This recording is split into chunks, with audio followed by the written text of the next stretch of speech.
Hey guys, Adam with Choate Engineering Performance here.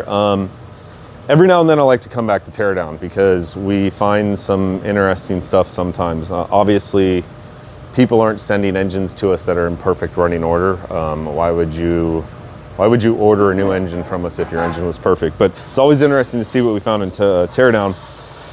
And as always, we got some interesting stuff. So this pile of parts here, I'm assuming came off something that burnt up and was in a fire, because that wiring harness is not supposed to look like that. And if we look at this AC compressor here, that sucker burned up too.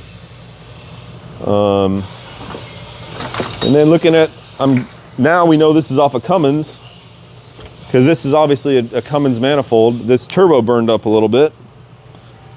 If you look down over here, sorry, you got to climb over parts.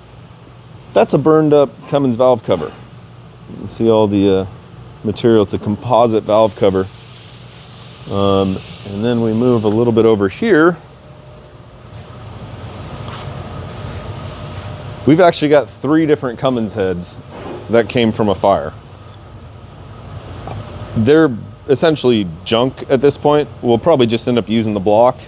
But it's just interesting to see what happens to these things when they're in a fire. I mean, you can see the intake runner there.